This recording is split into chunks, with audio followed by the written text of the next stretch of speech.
All right, shalom, and welcome to the Carl Jackson Show, your daily dose of objective truth in a world of confusion and lies. Guys, so goes DEI, so goes the race baiting hustle. And I want to talk about that. I think the days of Al Sharpton, we're living in a post Al Sharpton era. There was a great column in amac.usa that was written, I believe her name is Donna Jackson. I don't know why I did not write her name. But anyway, she stated many of the things that I've said over the years, but she's written so eloquently. I want to talk about it, and I'm in total agreement with it. First off, let me make mention of this. Guys, you know that Nancy Pelosi, Michelle Obama, even George W. Bush, Bill Clinton, Obama, they didn't attend Trump's luncheon. They're not going to attend the inauguration. At least, actually, I believe the former presidents are.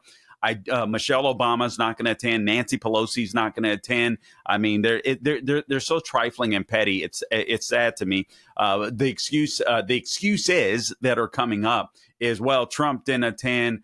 Oh, well, we've got Martin Luther King Day event. Is it that's more important than a presidential inauguration? Nancy Pelosi lying and saying, listen, I'm concerned about security. Well, this time around, there will be 8,000 National Guard troops there to protect those people that are there. President Trump is doing it within the Capitol Rotunda. All right. So because it's going to be so cold there, it's so weird how this presidency is reminiscent of Ronald Reagan's presidency. Ronald Reagan was the last president to have his inauguration or get sworn into office in the Rotunda back in 1985 because the weather was so cold as well. It's just insane. Many of the parallels that we are seeing today. But Michelle Obama particularly struck a nerve with many people. Oh, Michelle Obama isn't going. Obviously, she can't stand Trump. She can't stand the Trumps. And I think it's more than just, hey, I'm unsafe. Hey, it's, MLK Day. I think it's total dejection and total rejection.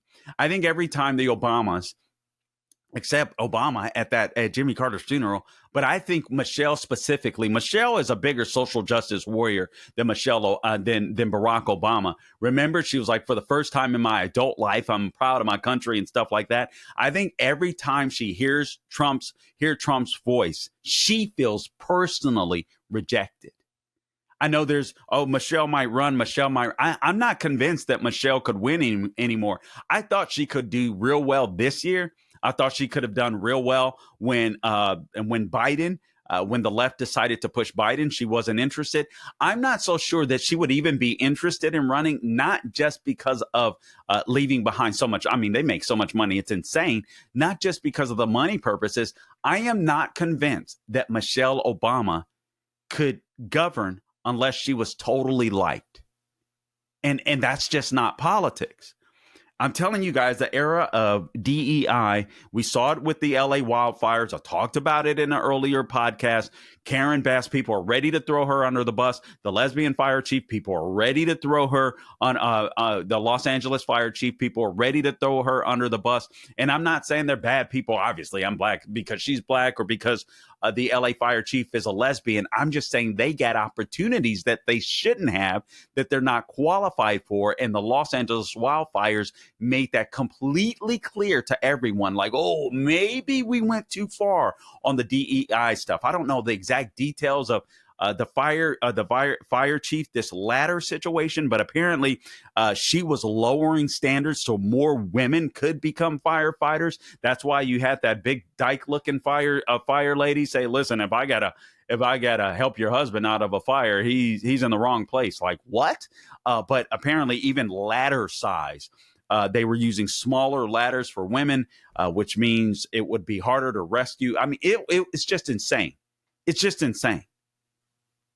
But now people are looking at DEI and they're just like, hey, let's just go competence first.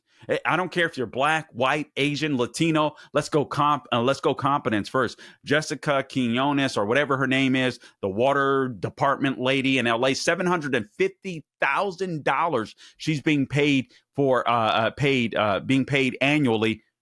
No water in the fire hydrants.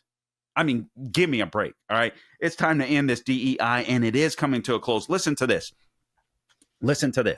All right. Let's play that clip, Clay, before I forget. This is This is Kid Rock. I do want to play this. I thought this was funny. Clip number 53, I think, Kid Rock talking about Michelle Obama skipping out on the inauguration. And I think he hits the nail on the head. I do have to say this. I think it's really disrespectful to skip out on the inauguration. I know Trump did it. I'm sorry. It was a different circumstance, and you guys know it. You sicked the Democrat Party, sicked the DOJ on them. They came up with this Russia collusion hoax that they knew was fake, the Ukraine hoax that they knew was fake. They changed the rules for elections right before the big game, so to speak. So come on, guys. And plus, you just lost your moral high ground.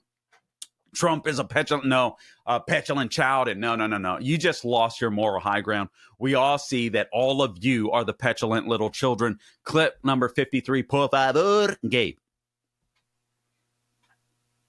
So is this your first inauguration?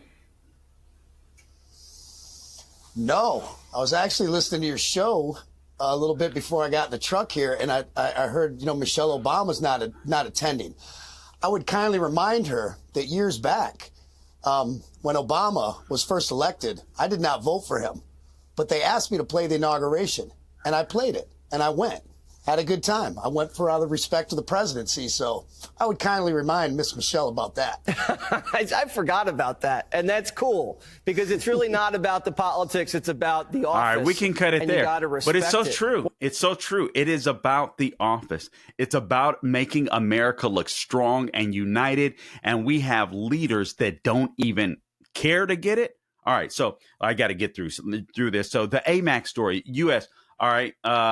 AMAC.US, time for post-Sharpton agenda for blacks. Here's the summary. The pushback has begun from black Americans against Al Sharpton and other self-appointed community leaders.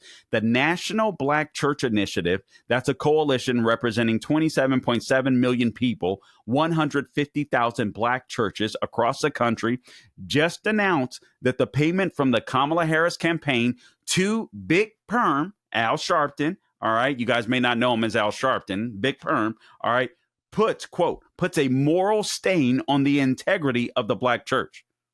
Okay.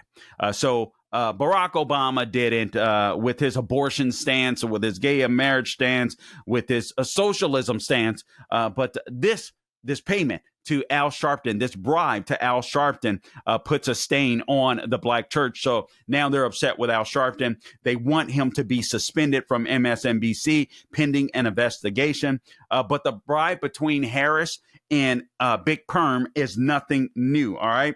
The writer writes, it is but one example of the lucrative race hustle game he and others have played for years. Rich white liberals seeking absolution for their perceived white privilege provide the cash and lots of it, but they also provide the bad ideas that for 60 years have damaged the communities that we were supposed to help. So white liberals, all right. So white liberals' desires are fulfilled through black faces. And that's who Al Sharpton is. Al Sharpton is nothing more than a pun.